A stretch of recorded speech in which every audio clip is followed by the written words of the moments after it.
AI ಜಗತ್ತಿನಲ್ಲಿ ಈಗ C dance 2.0 ಹವಾ ಜೋರಾಗಿದೆ. ಸಿ ಡ್ಯಾನ್ಸ್ ಚೀನಿ ಟೆಕ್ ಕಂಪನಿ ಬೈಟ್ ಡ್ಯಾನ್ಸ್ ನ ಉತ್ಪನ್ನ ಮತ್ತು ಈ ಬೈಟ್ ಡ್ಯಾನ್ಸ್ ಈ ಹಿಂದೆ ಟಿಕ್ ಟಾಕ್ ಅನ್ನ ನಿರ್ಮಿಸಿದ್ದ ಕಂಪನಿಯಾಗಿದೆ.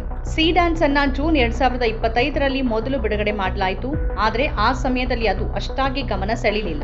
ಅದಾಗಿ 8 ತಿಂಗಳ ಬಳಿಕ ಇದೇ ಫೆಬ್ರವರಿ 12ರಂದು ಅದರ ಎರಡನೇ ಆವೃತ್ತಿಯಾದ ಸಿ ಡ್ಯಾನ್ಸ್ 2.0 ಬಿಡುಗಡೆಯಾಗಿದೆ ಮತ್ತು ದೊಡ್ಡ ಮಟ್ಟದಲ್ಲಿ ಸದ್ದು ಮಾಡ್ತಿದೆ. ಸಿ ಡ್ಯಾನ್ಸ್ ಮತ್ತು ಸಿ ಡ್ಯಾನ್ಸ್ 2.0 ಎರಡೂ ಬಳಸಲು ತುಂಬಾ ಸುಲಭವಾದ ಎಐ ಪರಿಕರಗಳಾಗಿವೆ. ಅವು ಚಿತ್ರಗಳನ್ನ ಅಥವಾ ಟೆಕ್ಸ್ಟ್ ಅನ್ನ ವಿಡಿಯೋ ಆಗಿ ಪರಿವರ್ತಿಸಬಲ್ಲವು. ಅಂದ್ರೆ ಕೇವಲ ಒಂದು ಫೋಟೋ ಅಥವಾ ಸಣ್ಣ ವಾಕ್ಯವನ್ನ ಒದಗಿಸಿದ್ರೆ ಸಾಕು, ಅವು ಅದರ ಆಧಾರದ ಮೇಲೆ ಪೂರ್ಣ ವಿಡಿಯೋವನ್ನ ತಯಾರಿಸುತ್ತೆ. ಸಿ ಡ್ಯಾನ್ಸ್ 2.0 ಅದರ ಮೊದಲ ಆವೃತ್ತಿಗಿಂತ ಉತ್ತಮವಾಗಿದ್ದು ಅದಕ್ಕಾಗಿಯೇ ಪ್ರಶಂಸಿಸಲಾಗ್ತಿದೆ. ಸಿ ಡ್ಯಾನ್ಸ್ ರಚಿಸಿದ ಸಂಕೀರ್ಣ ಆಕ್ಷನ್ ದೃಶ್ಯಗಳು ಅಂಥದ್ದೇ ಇತರ ಪರಿಕರಗಳು ರಚಿಸಿದ ದೃಶ್ಯಗಳಿಗಿಂತ ಹೆಚ್ಚು ವಾಸ್ತವಿಕ ಮತ್ತು ಪ್ರಭಾವಶಾಲಿಯಾಗಿವೆ ಅಂತ ಅನಿಮೇಷನ್ ಕ್ಷೇತ್ರದ ಪರಿಣಿತರು ಹೇಳ್ತಿದ್ದಾರೆ. ಮಿಡ್ ಜರ್ನಿ ಮತ್ತು ಓಪನ್ ಎಐನ ಸೋರಾದಂತಹ ಇತರ ಎಐ ಪರಿಕರಗಳಂತೆ ಸಿ ಡ್ಯಾನ್ಸ್ ಸಣ್ಣ ಪಠ್ಯ ಪ್ರಾಂಪ್ಟ್ ನಿಂದ ವಿಡಿಯೋಗಳನ್ನು ರಚಿಸಬಲ್ಲದು. ಪರಿಣಿತರು ಹೇಳೋ ಪ್ರಕಾರ ಸಿ ಡ್ಯಾನ್ಸ್ ನ ಗಮನಾರ್ಹ ವೈಶಿಷ್ಟ್ಯ ಅಂದ್ರೆ ಅದು ಪಠ್ಯ, ಚಿತ್ರಗಳು ಮತ್ತು ಧ್ವನಿಯನ್ನ ಒಂದೇ ವ್ಯವಸ್ಥೆಯಲ್ಲಿ ಸಂಯೋಜಿಸಿ ಸಂಪೂರ್ಣ ವಿಡಿಯೋ ತಯಾರಿಸುತ್ತೆ ಮತ್ತು ಅದು ತಯಾರಿಸಿದ ವಿಡಿಯೋ ಹೆಚ್ಚು ವಾಸ್ತವಿಕ ಅನಿಸುವಂತಿರುತ್ತೆ. ಬೈಟ್ ಡ್ಯಾನ್ಸ್ ನ ಸಿ ಡ್ಯಾನ್ಸ್ 2.0 ಅನ್ನ ಈ ರೀತಿಯ ಅತ್ಯಾಧುನಿಕ ಸಾಧನಗಳಲ್ಲಿ ಒಂದು ಅಂತ ಪರಿಗಣಿಸಲಾಗಿದೆ. ಅದೇ ವೇಳೆ ಈ ವರ್ಷ ಚೀನಿ ತಂತ್ರಜ್ಞಾನ ಕಂಪನಿಗಳು ಪ್ರಾರಂಭಿಸಿದ ಎಐ ಮಾದರಿಗಳ ಅಲೆಯಲ್ಲಿ ಇದು ಅತ್ಯಂತ ವಿವಾದಾತ್ಮಕ ಕೂಡ ಆಗಿದೆ. ಅಂತಹ ಪರಿಕರಗಳ ಬಗೆಗಿನ ಕಳವಳ ಮತ್ತು ಚರ್ಚೆ ಜೋರಾಗ್ತಿದೆ. ಇದು ತಯಾರಿಸಿದ ಟಾಮ್ ಕ್ರೂಸ್ ಮತ್ತು ಬ್ರಾಡ್ ಪಿಟ್ ಕುಸಿದ ಚಾವಣಿಯ ಮೇಲೆ ಹೊಡೆದಾಟದಲ್ಲಿ ತೊಡಗಿರುವ ಕೇವಲ 15 ಸೆಕೆಂಡ್ಗಳ ಸಣ್ಣ ಕ್ಲಿಪ್ ಜಗತ್ತಿನಲ್ಲಿ ಗಮನ ಸೆಳೆದಿದೆ. ಈ ವೈರಲ್ ಕ್ಲಿಪ್ ದೊಡ್ಡ ಬಜೆಟ್ನ ಹಾಲಿವುಡ್ ಚಿತ್ರದ ಎಲ್ಲ ಅಂಶಗಳನ್ನ ಹೊಂದಿದೆ. ಅದ್ಭುತ ಕ್ಯಾಮೆರಾ ಕೋನಗಳು, ಅಪಾಯಕಾರಿ ಸಾಹಸಗಳು, ಸಂಗೀತ, ನೃತ್ಯ ಸಂಯೋಜನೆ, ಬಣ್ಣ, ಶ್ರೇಣೀಕರಣ ಯಾವುದರಲ್ಲೂ ಕಮ್ಮಿ ಇಲ್ಲದಂತೆ ಈ ವಿಡಿಯೋ ತಯಾರಾಗಿದೆ. ಹಾಲಿವುಡ್ ದಿಗ್ಗಜರನ್ನೇ ಬೆಚ್ಚಿ ಬೀಳಿಸಿದೆ. ಟಾಮ್ ಕ್ರೂಸ್ ಮತ್ತು ಬ್ರಾಡ್ ಪಿಟ್ ಎಂದಿಗೂ ಪಾಲ್ಗೊಂಡಿರದ ದೃಶ್ಯವೊಂದು ಹೀಗೆ ಎಐ ಮೂಲಕ ತಯಾರಾಗಿದೆ. ಸಿ ಡ್ಯಾನ್ಸ್ ರಚಿಸಿದ ರೀತಿಯ ಕ್ಲಿಪ್ ಅನ್ನ ಯಾರೂ ನಿರ್ಮಿಸಿಲ್ಲ.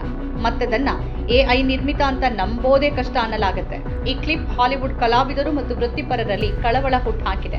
ಎಐ ಕೂಡ ಇದನ್ನ ಮಾಡೋಕೆ ಸಾಧ್ಯವಾದ್ರೆ ಇನ್ನು ನಮಗೇನ್ ಕೆಲಸ ಅನ್ನೋ ಚಿಂತೆ ವ್ಯಕ್ತವಾಗಿದೆ. ಹೀಗೆ ಆದ್ರೆ ಒಪ್ಪಿಗೆ ಮತ್ತು ಹಕ್ಕು ಸ್ವಾಮ್ಯದ ಕಥೆ ಏನು ಅನ್ನೋ ಪ್ರಶ್ನೆನೂ ಎದ್ದಿದೆ. ಬಾಲಿವುಡ್ನ ಉನ್ನತ ಸಂಸ್ಥೆಗಳು ಮತ್ತು ಕಂಪನಿಗಳು ತಕ್ಷಣ ಇದನ್ನ ಟೀಕಿಸತೊಡಗಿದ್ವು ಅನ್ನೋದನ್ನ ಗಮನಿಸಬೇಕು. ಇದರಿಂದಾಗಿ ಅನೇಕ ಜನ ತಮ್ಮ ಉದ್ಯೋಗಗಳನ್ನ ಕಳೆದುಕೊಳ್ಳಬಹುದು ಅನ್ನೋ ಆತಂಕ ಮೂಡಿದೆ. ಸೀನ್ ಇನ್ ದಿ ವರ್ಲ್ಡ್ ವರದಿಯ ಪ್ರಕಾರ ಇದು ಬಿಡುಗಡೆಯಾದ ಸ್ವಲ್ಪ ಸಮಯದಲ್ಲೇ ಪ್ಯಾರಮೌಂಟ್ ಮತ್ತು ಡಿಸ್ನಿಯಂತಹ ಪ್ರಮುಖ ಮಾಧ್ಯಮ ಕಂಪನಿಗಳು ಬೈಟ್ ಡ್ಯಾನ್ಸ್ ನ ವಿರುದ್ಧ ಹಕ್ಕು ಸ್ವಾಮ್ಯದ ಆರೋಪ ಹೊರಿಸಿವೆ.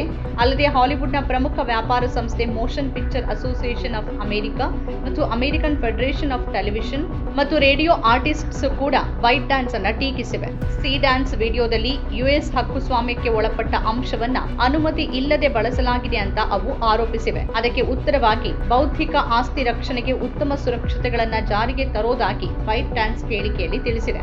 ಸಿ ಡ್ಯಾನ್ಸ್ ತಯಾರಿಸಿದ ಕ್ರೂಸ್ ಮತ್ತು ಪಿಟ್ ಇರುವ ವಿಡಿಯೋ ನಕಲಿ ವಿಡಿಯೋಗಳ ಹರಡುವಿಕೆ ಮತ್ತು ಸಾರ್ವಜನಿಕ ಗೌಪ್ಯತೆಯ ಬಗ್ಗೆ ಗಂಭೀರ ಕಳವಳಗಳನ್ನು ಹುಟ್ಟುಹಾಕಿದೆ. ಅದಾದ ಬಳಿಕ ಬೈಟ್ ಡ್ಯಾನ್ಸ್ ಕಂಪನಿ ತನ್ನ ಉತ್ಪನ್ನ ಫೀಚರ್ ಅನ್ನ ಹಿಂತೆಗೆದುಕೊಂಡು ಹೊಸ ನಿಯಮಗಳನ್ನ ಜಾರಿಗೆ ತಂದಿದೆ. ಬೌದ್ಧಿಕ ಆಸ್ತಿ ಹಕ್ಕುಗಳನ್ನ ಗೌರವಿಸೋದಾಗಿ ಮತ್ತು ಅನುಮತಿ ಇಲ್ಲದೆ ತನ್ನ ವೇದಿಕೆಯಲ್ಲಿ ಯಾವುದೇ ವಿಷಯ ಬಳಸೋದನ್ನ ನಿಷೇಧ ಮಾಡುವುದಾಗಿ ಅದು ಹೇಳಿಕೆಯಲ್ಲಿ ತಿಳಿಸಿದೆ. ಆದ್ರೂ ಅದನ್ನ ಹೇಗೆ ಕಾರ್ಯರೂಪಕ್ಕೆ ತರಲಿದೆ ಅನ್ನೋದನ್ನ ಕಂಪನಿ ಖಚಿತಪಡಿಸಿಲ್ಲ ಅಂತ ವರದಿಗಳು ಹೇಳ್ತಿವೆ. ಅನೇಕ ಉದ್ಯಮ ತಜ್ಞರು ಇಂತಹ ಎಐ ಪರಿಕರಗಳು ಚಲನಚಿತ್ರೋದ್ಯಮದ ಸೃಜನಶೀಲ ಪರಿಸರವನ್ನೇ ಸಂಪೂರ್ಣ ಪರಿವರ್ತಿಸಬಹುದು ಅಥವಾ ಅಸ್ಥಿರಗೊಳಿಸಬಹುದು ಎಂಬ ಆತಂಕ ವ್ಯಕ್ತಪಡಿಸಿದ್ದಾರೆ. ಅಂದ್ರೆ ಭವಿಷ್ಯದಲ್ಲಿ ಚಲನಚಿತ್ರಗಳು, ವಿಡಿಯೋಗಳು ಮತ್ತು ಕಂಟೆಂಟ್ ರಚಿಸುವ ವಿಧಾನ ಸಂಪೂರ್ಣವಾಗಿ ಬದಲಾಗಬಹುದು. ಅದು ಉದ್ಯೋಗ ನಷ್ಟಗಳಿಗೆ ಕಾರಣವಾಗಬಹುದು ಮತ್ತು ಇಡೀ ಉದ್ಯಮದ ಮೇಲೆ ಪರಿಣಾಮ ಬೀರಬಹುದು. ಸಿ ಡ್ಯಾನ್ಸ್ 2.0 ಇನ್ನೂ ಸಾರ್ವಜನಿಕವಾಗಿ ಲಭ್ಯವಿಲ್ಲ. ಆದರೂ ಅನೇಕರು ಇದನ್ನ ಅತ್ಯಂತ ಮುಂದುವರಿದ ಮತ್ತು ಅತ್ಯಾಧುನಿಕ ಸಾಧನ ಅಂತ ಬಣ್ಣಿಸಿದ್ದಾರೆ. ಚಿತ್ರಗಳು, ಸಂಗೀತ, ಆಡಿಯೋ, ವಿಡಿಯೋ ಮತ್ತು ಪಠ್ಯ ಪ್ರಾಂಪ್ಟ್ಗಳನ್ನು ಬಳಸಿಕೊಂಡು ಇದು ಪಾಲಿಶ್ ಮಾಡಿದ ಪಾತ್ರಗಳು ಮತ್ತು ಸುಧಾರಿತ ಎಡಿಟಿಂಗ್ ಮೂಲಕ ಸಣ್ಣ ದೃಶ್ಯಗಳನ್ನ ಅತಿ ಕಡಿಮೆ ಸಮಯ ಮತ್ತು ಕಡಿಮೆ ವೆಚ್ಚದಲ್ಲಿ ತಯಾರಿಸುತ್ತೆ ಮತ್ತು ಹಾಗಾಗಿನೇ ದೊಡ್ಡ ಆತಂಕವನ್ನು ಸೃಷ್ಟಿ ಮಾಡಿದೆ. ನಮ್ಮ ಕಾರ್ಯಕ್ರಮಗಳನ್ನ ನೀವು ನೋಡ್ತಾ ಇದ್ರೆ ನಮ್ಮ ಚಾನೆಲ್ ಅನ್ನ ಸಬ್ಸ್ಕ್ರೈಬ್ ಮಾಡಿ, ಪಕ್ಕದ ಬೆಲ್ ಐಕಾನ್ ಒತ್ತಿ ನಮ್ಮನ್ನ ಬೆಂಬಲಿಸಿ.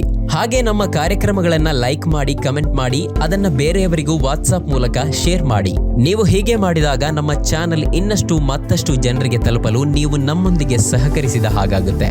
ಇದು ನೀವು ಯಾವುದೇ ಖರ್ಚಿಲ್ಲದೆ ಕೆಲವೇ ಸೆಕೆಂಡುಗಳಲ್ಲಿ ನೀಡಬಹುದಾದ ಸಹಕಾರ. ಧನ್ಯವಾದಗಳು.